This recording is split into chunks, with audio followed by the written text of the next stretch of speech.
Baspa supremo Mayawati ने अपने भतीजे आकाश आनंद को सभी जिम्मेदारियों से मुक्त कर दिया है और हैरत में डाल दिया है सभी को।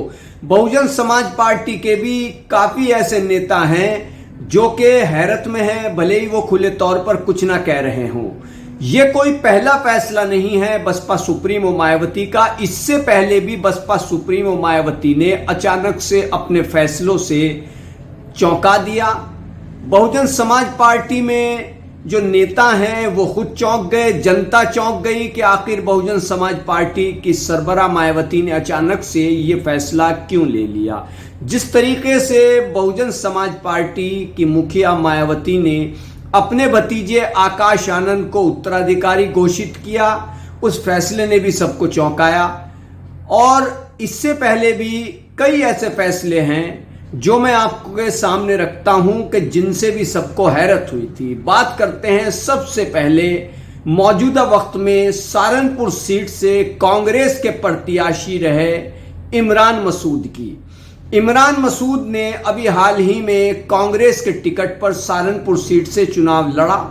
पहले चरण में सहारनपुर सीट पर मतदान हुआ, क्योंकि नतीजे पूरे देश के लोकसभा चुनाव के 4 जून को आने हैं। तो पहले चरण में सहारनपुर में मतदान हो चुका है। समाजवादी पार्टी के साथ कांग्रेस का गठबंधन है, तो गठबंधन के टिकट पर इमरान मसूद चुनावी मैदान में उतरे थे। वहां पर बहुत ही मजबूती के साथ उन्होंने चुनाव लड़ा। इमरान मसूद जब कांग्रेस में थे, अब भी कांग्रेस में है, लेकिन इससे पहले जब वो कांग्रेस में गए थे तो कांग्रेस में जाने के बाद काफी सम्मान उनको मिल रहा था। फिर अचानक से विधानसभा चुनाव 2022 का वक्त करीब आ गया तो उन्होंने एक फैसला लिया, वो कांग्रेस को छोड़कर समाजवादी पार्टी में चले गए।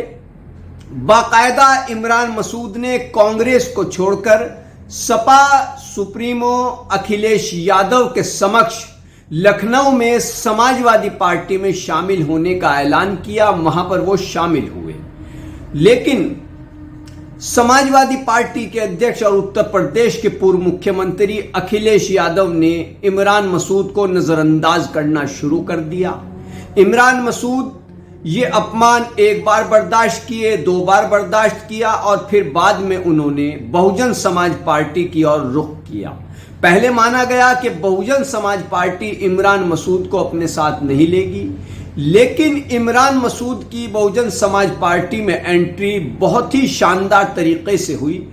ऐसे शानदार तरीके से बहुजन समाज पार्टी में इमरान मसूद की एंट्री हुई थी कि उसने सबको चौंका दिया था, क्योंकि बसपा में बहुत ही कम ऐसे नेताओं को इतना सम्मान मिलता है कि जब वो बसपा का दामन थामते हैं। बाकायदा इमरान मसूद लखनऊ पहुंचे, बसपा सुप्रीमो मायावती के समक्ष उन्होंने बसपा में शामिल होने का ऐलान किया और खुद बसपा सुप्रीमो और उत्तर प्रदेश की पूर्व मुख्यमंत्री मायावती ने इमरान मसूद के सर पर हाथ रखकर उनको कामयाबी का आशीर्वाद दिया। इमरान मसूद लखनऊ से अपने घर सहारनपुर भी नहीं पहुंचे थे कि उनको कई बड़ी जिम्मेदारियां बसपा सुप्रीमो ने सोशल मीडिया पर ऐलान करके दे दी। इमरान मसूद बसपा को मजबूत करने के कवायद में जुट गए। वो देवबंद भी पहुंचे, वो बरेली भी पहुंचे और उन्होंने मुस्लिम समाज में बहुजन समाज पार्टी को और ज्यादा मजबूत करने की दिशा में काम करना शुरू कर दिया। लेकिन फिर अचानक से एक इंटरव्यू के दौरान इमरान मसूद ने कांग्रेस के नेता राहुल गांधी और प्रियंका गांधी की तारीफ कर दी। तो माना जाता है कि बसपा सुप्रीमो मायावती को यह बात नागवार गुजरी और उन्होंने इमरान मसूद को बहुजन समाज पार्टी से बाहर का रास्ता दिखा दिया। अचानक से बसपा सुप्रीमो के इस फैसले ने भी सबको चौंका दिया था कि इमरान मसूद जैसे जनाधार वाले नेता, जो सहारनपुर में जनाधार वाले नेता माने जाते हैं, वो सहारनपुर से एक बार विधायक भी रह चुके हैं और कई चुनाव वो सहारनपुर से लड़ चुके हैं। भले ही वो एक बार विधायक रहने के बाद किसी चुनाव में कामयाब ना हुए हों, चाहे विधानसभा का हो या लोकसभा का हो, लेकिन इतना जरूर है कि इमरान मसूद ने सियासी तौर पर सहारनपुर में अपनी मौजूदगी बहुत मजबूती के साथ दर्ज कराई। तो बहरहाल फिर इमरान मसूद ने कांग्रेस में वापसी की और कांग्रेस में वापसी करने के बाद कांग्रेस के टिकट पर तीसरी बार इमरान मसूद ने इसी चुनाव में सहारनपुर से चुनाव लड़ा है। बहुत मजबूती के साथ चुनाव लड़ा है। माना जा रहा है कि सहारनपुर में जिस तरीके से वो चुनावी मैदान में उतरे वो बहुत मजबूत स्थिति मानी जा रही है। अब ये फैसला 4 जून को होगा कि क्या इमरान मसूद सांसद बन पाते हैं। बहरहाल इमरान मसूद के बाद एक और फैसले ने सबको चौंकाया। वो फैसला था अमरोहा से बहुजन समाज पार्टी के सांसद दानिश अली का। दानिश अली को पार्लियामेंट में भारतीय जनता पार्टी के एक सांसद ने अमर्यादित शब्द कहे। उन शब्दों की चारों ओर निंदा हुई और फिर हमदर्दी जताने के लिए कांग्रेस के नेता राहुल गांधी दानिश अली से मिलने के लिए उनके आवास पर पहुंचे। कांग्रेस के उत्तर प्रदेश के अध्यक्ष अजय राय भी पहुंचे। राहुल गांधी ने कहा कि आपके साथ जो कुछ हुआ हमें अफसोस है, हम आपके साथ खड़े हैं। यह बात भी बसपा सुप्रीमो मायावती को नागवार गुजरी और उन्होंने दानिश अली को भी पार्टी से बाहर का रास्ता दिखा दिया। इस फैसले ने भी, बसपा सुप्रीमो के इस फैसले ने भी सबको चौंकाया, क्योंकि दानिश अली उस वक्त राहुल गांधी से मिलने नहीं गए थे। दानिश अली उस वक्त मिलने कांग्रेस के प्रदेश अध्यक्ष अजय राय से नहीं गए थे। अजय राय और कांग्रेस के पूर्व अध्यक्ष राहुल गांधी दानिश अली से मिलने के लिए पहुंचे थे। लेकिन बसपा सुप्रीमो को इमरान मसूद की तरह यहां भी दानिश अली की बातें नागवार गुजरी और उन्होंने दानिश अली को पार्टी से बाहर का रास्ता दिखा दिया। बाद में दानिश अली कांग्रेस में शामिल हुए और अभी उन्होंने कांग्रेस के टिकट पर किस्मत आजमाई है।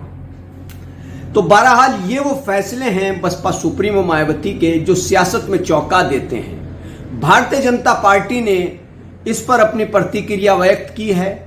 जो आकाश आनंद को सभी जिम्मेदारियों से मुक्त किया गया है और कहा है कि अभी वो काबिल नेता नहीं है, अभी वो सियासी तजुर्बेकार नेता नहीं है, अभी वो अपरिपक्व नेता हैं, अभी वो योग्य नेता नहीं है, इसलिए उनसे ये सभी जिम्मेदारियां वापस ली जाती हैं। कोऑर्डिनेटर की जिम्मेदारी और जो उत्तराधिकारी घोषित किया था बसपा सुप्रीमो मायावती ने आकाश आनंद को, आकाश आनंद मायावती के भतीजे भी हैं, तो उनको जो उत्तराधिकारी घोषित किया था वो जिम्मेदारी भी वापस ले ली गई है। अब ऐसे में कई सवाल खड़े हो रहे हैं। समाजवादी पार्टी के नेता, वरिष्ठ नेता फखरुल हसन चांद जो प्रवक्ता हैं, उन्होंने बाकायदा सोशल मीडिया पर एक वीडियो जारी करके ये कहा है कि भाजपा और बहुजन समाज पार्टी में अघोषित गठबंधन है। भारतीय जनता पार्टी ने इस पर यह कहा है कि आकाश आनंद ने एक अमर्यादित बयान दिया था भाजपा के बारे में, तो जाहिर सी बात है कि बसपा सुप्रीमो को वो बयान बुरा लगा। इस तरीके की प्रतिक्रिया वहां से सामने आई है। ये भी कहा है भारतीय जनता पार्टी के एक वरिष्ठ नेता ने कि बसपा सुप्रीमो मायावती बहुजन समाज पार्टी को एक प्राइवेट लिमिटेड कंपनी की तरह चलाती हैं, जो उनकी मर्जी होती है वो फैसला लेती हैं, उसमें किसी की कोई दखल अंदाजी नहीं होती और ये बात सच भी है। तो बसपा सुप्रीमो ने इमरान मसूद हो, दानिश अली हो या फिर उनके भतीजे आकाश आनंद हो, जो फैसले लिए उसने सबको चौंका दिया। सियासी हलकों में हैरत जताई गई बसपा सुप्रीमो मायावती के इन फैसलों पर। तो बसपा सुप्रीमो आगे क्या कदम उठाती हैं, आगे उनके क्या फैसले रहते हैं। लोकसभा चुनाव में आकाश आनंद बहुत ही तेज तर्रार तरीके से बोल रहे थे, हालांकि उनका एक बयान अमर्यादित माना गया। जिस तरीके से भाजपा पर हमलावर होते हुए उन्होंने कुछ कठोर शब्दों का इस्तेमाल किया, उसकी निंदा भी हुई, लेकिन जिस तरीके से वो बहुजन समाज पार्टी को मजबूत करने की दिशा में कार्य कर रहे थे वो काबिल तारीफ ही कहा जाएगा। उसकी हर और निंदा, उसकी हर और तारीफ हो रही थी, हर कोई तारीफ कर रहा था और ये कह रहा था कि बहुजन समाज पार्टी में एक ऐसा नेता आ गया है कि जो तेज तर्रार है, जो कि बहुत ही बेबाकी के साथ बोलता है और जब वो बोलता है तो उसको सुनने के लिए वहां पर सैकड़ों की हजारों की भीड़ जमा हो जाती है। जिस भी बसपा प्रत्याशी की जनसभा में आकाश आनंद पहुंचे और उन्होंने वहां पर भाषण दिया, तकरीर की, तो उनको सुनने के लिए वहां हुजूम इकट्ठा हो गया, भीड़ इकट्ठी हो गई। हालांकि ये अपनी जगह है कि ये भीड़ वोटों में कितनी तब्दील हो पाती ये तो 4 जून को नतीजे ही बताते, लेकिन बसपा सुप्रीमो मायावती ने जो फैसला लिया है राजनीतिक हलकों में उसके कई सियासी मायने निकाले जा रहे हैं। तो कीजिए हमारे चैनल को सब्सक्राइब, वीडियो को लाइक कीजिए, शेयर कीजिए, कमेंट करके बताइए आपको वीडियो और चैनल कैसा लगता है। जय हिंद।